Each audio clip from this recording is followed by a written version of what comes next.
Hi friends, easy ആയിട്ട് ഉണ്ടാക്കാൻ പറ്റിയ ഒരു ചിക്കൻ 65 റെസിപ്പിയുമായിട്ടാണ് ഇന്ന് വന്നിരിക്കുന്നത്. വളരെ ടേസ്റ്റിയും സ്പൈസിയും വളരെ സോഫ്റ്റുമായ ഒരു ചിക്കൻ 65 റെസിപ്പിയാണ്. ആദ്യമായിട്ട് ഈ ചാനൽ കാണുന്ന കൂട്ടുകാരൊക്കെ ഒന്ന് സബ്സ്ക്രൈബ് ചെയ്ത് സപ്പോർട്ട് ചെയ്യാൻ മറക്കല്ലേ.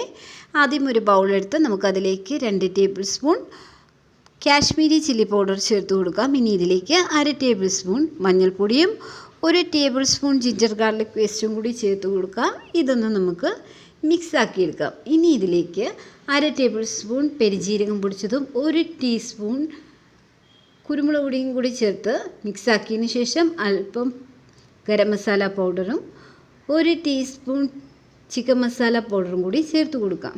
ഇനി തൈര് ഒഴിച്ചാണ് നമ്മളിത് പേസ്റ്റാക്കി എടുക്കുന്നത്. തൈര് ഒഴിച്ചു കൊടുക്കുക. ആവശ്യത്തിന് അധികം പുളിയില്ലാത്ത തൈര് ഒഴിച്ച് കൊടുക്കുക. തൈര് ഒഴിച്ച് ഇത് മിക്സാക്കിയതിന് ശേഷം നമ്മൾ കഴുകി വൃത്തിയാക്കി വെള്ളമെല്ലാം വാർന്നിരിക്കുന്ന ചിക്കൻ പീസ് ഇതിലേക്ക് ഇട്ട് കൊടുക്കണം. ഉപ്പും കൂടി ഇട്ട് കൊടുത്തിട്ടുണ്ട്. ഇനി നമുക്ക് ഇതിലേക്ക് തൈരും ആവശ്യത്തിന് തൈരും ഉപ്പും കൂടി ചേർത്ത് മിക്സാക്കി പേസ്റ്റാക്കിയ ഈ മിക്സിലേക്ക് ചിക്കൻ പീസ് ഇട്ട് നന്നായി ഒന്ന് തേച്ച് പിടിപ്പിക്കാം. ഇനി ഇതിലേക്ക് നമ്മൾ ചേർത്ത് കൊടുക്കുന്നത് അല്പം കറിവേപ്പിലയാണ്. അതിനായി പച്ചക്കറിവേപ്പില ഇട്ട് ഒന്ന് ഞെരടിയതിന് ശേഷം നമുക്കിതിലേക്കൊന്ന് ഇട്ട് കൊടുത്ത് മിക്സാക്കി എടുത്തിട്ട് നമ്മളിത് ഫ്രിഡ്ജിൽ വെക്കാം. ഫ്രിഡ്ജിൽ വെച്ച് ഒന്ന് തണുപ്പിച്ചെടുക്കണം. 5 മുതൽ 6 മണിക്കൂർ വരെ വെക്കുന്നതാണ് നല്ലത്. 1 മണിക്കൂർ വെച്ചിട്ടാണെങ്കിലും നമുക്ക് എടുക്കാം. ഫ്രിഡ്ജിൽ നിന്ന് എടുത്ത ചിക്കനിലേക്ക് നമ്മൾ 1 ടേബിൾ സ്പൂൺ അരിപ്പൊടിയും 2 ടേബിൾ സ്പൂൺ കോൺഫ്ലവറും കൂടി ചേർത്ത് കൊടുക്കുന്നുണ്ട്. ഇനി നമുക്ക് ഇതും നല്ലതായിട്ടൊന്ന് മിക്സാക്കി എടുക്കാം. ഒരിക്കലും കോൺഫ്ലവറും അരിപ്പൊടിയും നേരത്തെ ചേർത്ത് കൊടുക്കരുത്. ചിക്കൻ ഫ്രൈ ചെയ്യുന്നതിന് മുമ്പ് മാത്രം ചേർത്ത് കൊടുക്കുക. ഇതിനകത്തേക്ക് നല്ല കോട്ടിങ്ങൊക്കെ കൊടുത്ത് ഞാൻ നല്ല മിക്സാക്കി എടുത്തിട്ടുണ്ട്. ആദ്യം തന്നെ പാൻ അടുപ്പത്ത് വെച്ച് എണ്ണ ഒഴിച്ച് 2 ഇതൾ കറിവേപ്പില ഞാനൊന്ന് ഗാർണിഷിങ്ങിന് വേണ്ടി ഫ്രൈ ചെയ്ത് മാറ്റി വയ്ക്കുന്നുണ്ട്. പിന്നീട് ഞാൻ ഇതിലേക്ക് നമ്മുടെ മസാല പുരട്ടി വെച്ചിരിക്കുന്ന ചിക്കൻ ഇട്ട് കൊടുക്കുകയാണ്.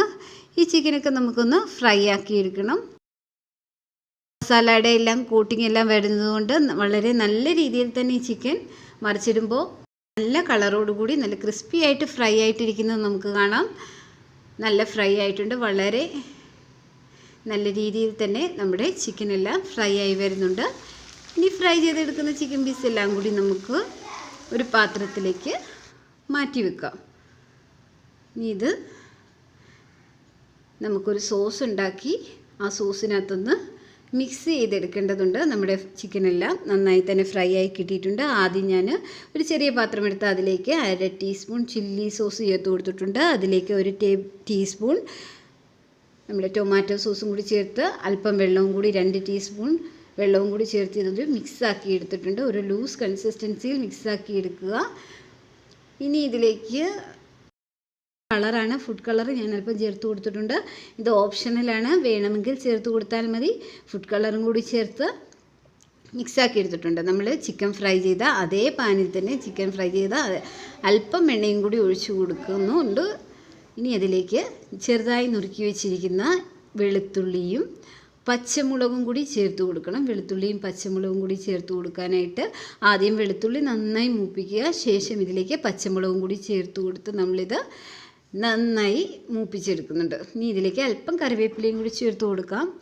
നന്നായി മൂപ്പിച്ചതിന് ശേഷം നമ്മൾ ആ ഉണ്ടാക്കി വെച്ചിരിക്കുന്ന സോസ് ഇതിലേക്ക് ഒഴിച്ചു കൊടുക്കുന്നുണ്ട്. കൂടുതൽ വെള്ളത്തിൻ്റെ ആവശ്യമില്ല. കാരണം നമ്മുടെ ഈ ചിക്കനൊക്കെ ഒരു കോട്ടിങ് വരുന്ന രീതിയിൽ മാത്രം മതി. ഇതൊന്ന് തിളച്ച് വരുന്ന പരുവമാകുമ്പോഴത്തേക്ക് നമ്മൾ ഫ്രൈ ആക്കി വെച്ചിരിക്കുന്ന ചിക്കൻ ഇട്ട് കൊടുത്ത് ഇത് നല്ലതായിട്ട് തന്നെ മിക്സ് ചെയ്തെടുക്കണം. ഇതെല്ലാം കൂടി ഇതിൻ്റെ ഈ സോസിൻ്റെ ഒരു കോട്ടിങ് വരണം. അങ്ങനെ കോട്ടിങ് വന്നു കഴിയുമ്പോൾ വളരെ നല്ല രീതിയിൽ നമുക്ക് ചിക്കൻ 65 റെഡിയായി കിട്ടും. കാണാനും നല്ല ഭംഗിയുള്ള ഒരു ചിക്കൻ 65 ആണ്. വളരെ ടേസ്റ്റിയുമാണ്.